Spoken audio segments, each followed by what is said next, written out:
আসসালামু আলাইকুম। আমার নাম রায়হান। বর্তমানে আমি পড়াশোনা করছি বাংলাদেশ প্রকৌশল বিশ্ববিদ্যালয় বুয়েটের সিভিল ইঞ্জিনিয়ারিং ডিপার্টমেন্টে।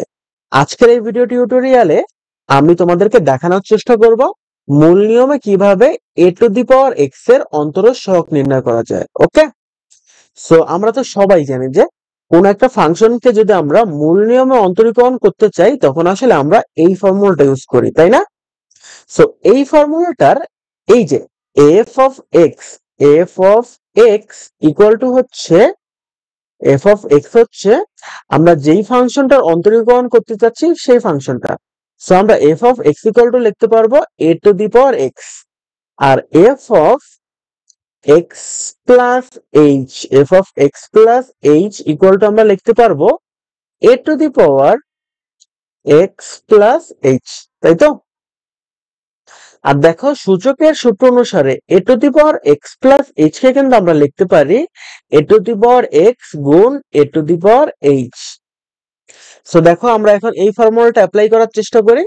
আমরা শুরুতে লিখবো ডি ডি এক্স ডিডিএক্স, আর দেখো এই যে এফ অফ এক্স এর জায়গায় আমরা কি লিখবো? আমরা লিখবো হচ্ছে a to the power x equal to হচ্ছে একটা limit limit limit h tends to 0 limit h tends to 0, then আমরা লিখবো হচ্ছে function of x plus h এর মান।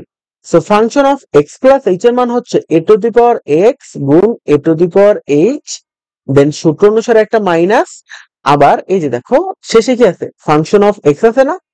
সো ফাংশন অফ এক্স এর মান কত? এ টু দি পাওয়ার এক্স, আর দেখো হরে কি আছে? হরে আছে হচ্ছে এইচ, তাই তো? সো আমরা পরবর্তী লাইনে চলে যাচ্ছি। সো দেখো পরবর্তী লাইনে আমরা শুরুতে আবারও লিখবো limit limit h tends to 0 limit h tends to 0, then আমরা লিখবো হচ্ছে a two the power x।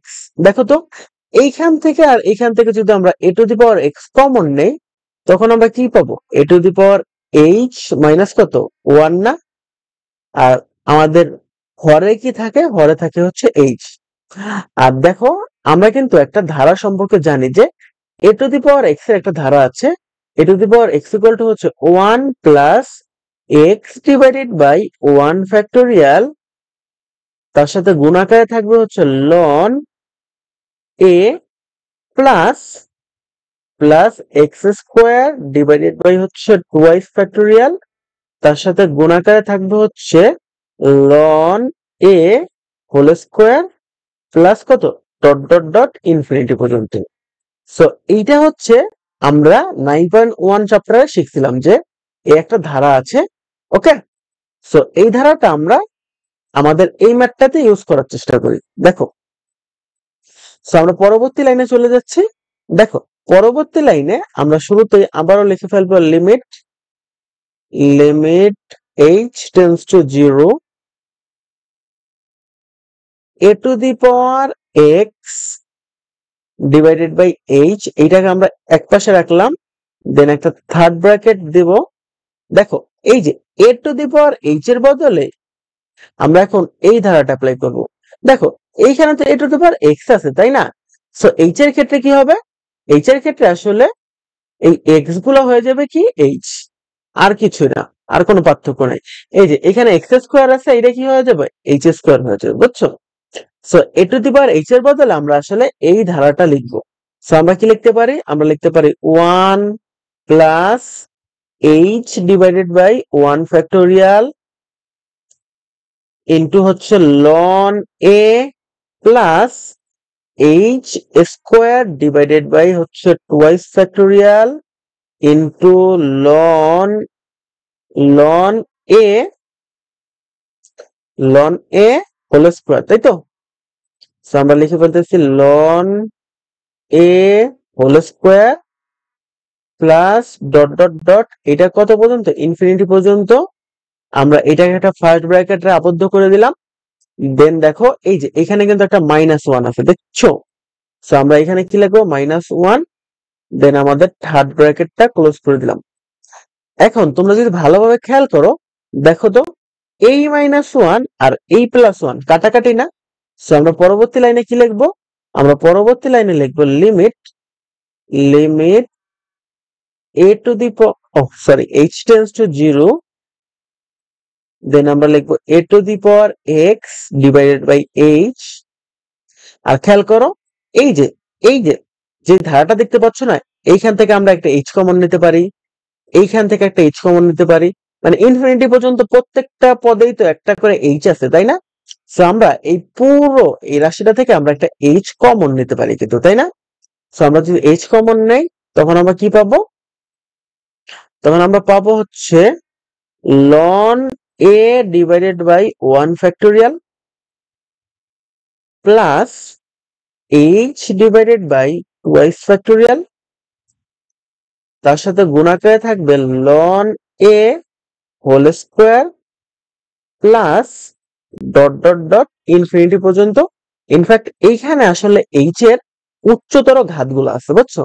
মানে এইচ স্কোয়ার আছে, এইচ কিউব আছে, এগুলা আমরা লিখতেছি না। ওকে, সো দেখো তো, আমরা যদি এই এসটাকে আর এই এসটাকে কাটাকাটি দিয়ে দিই তখন কি কোনো সমস্যা আছে? কোনো সমস্যা নাই। কারণ কি? কারণ দেখো আমরা এখানে বলে দিচ্ছি যে limit h tends to zero. কারণ কি? Limit h tends to zero মানে হচ্ছে এইচ এর মান আসলে কখনোই জিরো হইতে পারবে না, এইচ এর মান অলওয়েজ জিরোর কাছাকাছি হবে, বুঝছো? তার মানে আমরা এই এইচ আর এই এইচ কে কাটাকাটি দিয়ে লিখতে পারি। আর একটু খেয়াল করো তো, দেখো আমরা যদি এইচ এর মান এই যে এইখানে জিরো বসাই, তারপর এই যে পরবর্তী এইখানে জিরো বসাই, এইসব জায়গায় যদি আমরা জিরো বসাই তখন কি আসলে আমাদের কোনো অনির্ণয় আকৃতি আসবে? আমাদের কিন্তু কোনো অনির্ণয় আকৃতি আসবে না। কারণ কি? দেখো 0/2 ফ্যাক্টোরিয়াল, এটার মান কত? জিরো না? আবার দেখো এখানে কত? 0/3 ফ্যাক্টোরিয়াল কি ফ্যাক্টর হবে? সো এইগুলো প্রত্যেকটা ইনফিনিট পর্যন্ত প্রত্যেকটা পদের মান কি হবে? জিরো হবে না? সো এই যে দেখো এইখান থেকে এই পর্যন্ত, আমি লাল কালি দিয়ে লিখি, দেখো এইখান থেকে এই পর্যন্ত প্রত্যেকটা প্রত্যেকটা যা যা আসবে সবগুলোর মান কি? জিরো হবে না? Zero plus zero plus zero, সবগুলা জিরো হয়ে গেল। তো দেখো আমাদের এইখানে রইল কি? রইল হচ্ছে a to the power x, a to the power x. আর দেখো এইখানে রইল কি? এইখানে রইল হচ্ছে লন এ, তাই না? সো আমরা এখানে লিখতে পারবো কি? লন এ। সো এর এই মাধ্যমে কিন্তু আমরা এই যে এ টু দি পাওয়ার এক্স, এইটাকে যদি আমরা মূল নিয়মে অন্তরীকরণ করি তখন আসলে আমরা যে রেজাল্টটা পাবো সেই রেজাল্টটা পেয়ে গেলাম। ইনফ্যাক্ট আমরা যদি d d x a to the power x করি তখন আসলে আমরা পাবো হচ্ছে a to the power x ln a. বুঝাইতে পারলাম? সো এইটাই কিন্তু আমাদের আলটিমেট রেজাল্ট, তাই না? আমি আশা রাখছি তোমরা সবাই বুঝতে পারছো। ধন্যবাদ তোমাদের সবাইকে ভিডিওটা সম্পূর্ণ দেখার জন্য। আর তোমাদের যদি এই ভিডিওটা ভালো লেগে থাকে তোমরা অবশ্যই লাইক, কমেন্ট, সাবস্ক্রাইব করে আমাদের সাথে থাকবে।